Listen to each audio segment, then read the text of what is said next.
Yeah, I mean, the takeover debate has been going on for about nearly 4 years, really.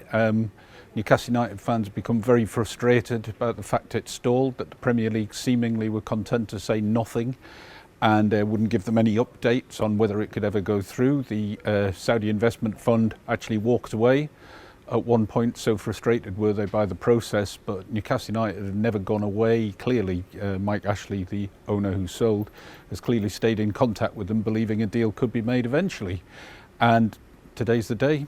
It has been, and a lot of Newcastle United fans are very, very happy about it, understandably, because for many, many years they've been starved of success.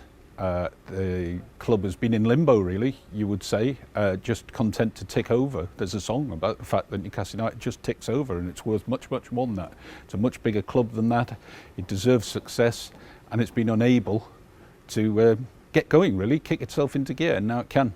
It's finally got over the line because the Saudis have convinced the Premier League that the government will not be involved in any part of running Newcastle United. That was very significant because the Crown Prince is perceived to have been involved in human rights violations, not the least of the killing of a journalist, which has caused, is causing great disquiet with Amnesty International. And it was a serious concern. Also, the piracy issue, which is that beIN Sport, who operate out of the Middle East and have the rights to broadcast the Premier League, they highlighted the fact that Saudi Arabia were broadcasting illegally on illegal boxes to their whole nation. They felt, the Premier League also felt, that this shouldn't be done, that it was robbing the Premier League of much needed revenue. It was robbing beIN Sports of revenue. They complained.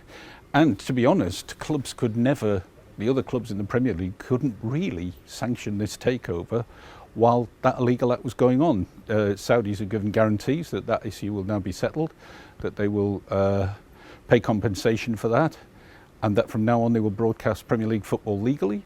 And also, as I say, they will not get involved in the running of Newcastle Football Club. It's massively exciting for Newcastle fans, especially as they've been starved of success for so long. Those who of an elder generation, which is me, I'll count myself as a Newcastle fan, which I am, have never seen Newcastle United win a domestic trophy. You have to go back to 1955 for the last time Newcastle won a trophy in this country, 1969 for its last significant trophy, which was the European Fairs Cup. And it's been in stagnation probably since the John Hall era. John Hall gave Newcastle United fans a lot of hope when he bought the club.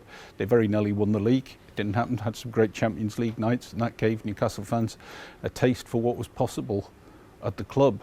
Now they've got that taste again, and for people to criticise the fans saying, they shouldn't be encouraging the Saudi money, well, there are a lot of other clubs who have owners who come from the Middle East who you could maybe raise questions about as well. It's understandable that Newcastle fans are now excited because for far too long it's been a dormant club. We've forgotten what it was like to be excited about the team, and now there's reason to be excited about going to watch the team, going to watch hopefully new players, better players that can take them back to the top end of the table and maybe to compete in Europe. Newcastle United fans are certainly talking about all sorts of possibilities. There are a lot of jokes going around about the fact Newcastle are going to sign Kylian Mbappe, who's available on a free transfer from January. I think that might be pushing things a little bit, but it certainly opens up new possibilities around Europe for some of the best players. Yes, you have to abide by financial fair play. The very fact that the club commands, even in poor times, can command a 52,000, 53,000 crowd means it can raise revenue very, very quickly, and you can justify big spending very, very quickly. So the hope is that that's going to happen, and it'll be a prosperous season after next, possibly. First of all, this season, they've got to get out of the immediate threat of relegation. Everybody assumes that will be simple, but they can't even, they can't buy players till January, so there's still another few months where they'll be fighting against the odds. But the hope it gives you, the fact that the crowd, instead of being on the players' backs, perhaps, and maybe on the managers' backs now has hope, will hopefully inspire them anyway, pull along away from the drop zone. I think for Steve Bruce it's now going to be very difficult to stay in the job. I mean, it was quite hard beforehand, but he knew that while this whole nonsense was going on, that Mike Ashley wasn't really going to change him. Now, with new investment, I will be surprised if the new owners support him. They will probably look to get a new manager, a manager of European pedigree. Steve's been fighting with one hand behind his back, but also with the fans on his case. They didn't want him. He is a Newcastle fan, whatever people say. He is a big Newcastle fan. It is a job he wanted, but it's become a very, very difficult situation for him now. He's supposed to be having his 1000th game a week on Saturday. I'll be very surprised if he gets to that. It'll be amazing if he does, but I don't think he will.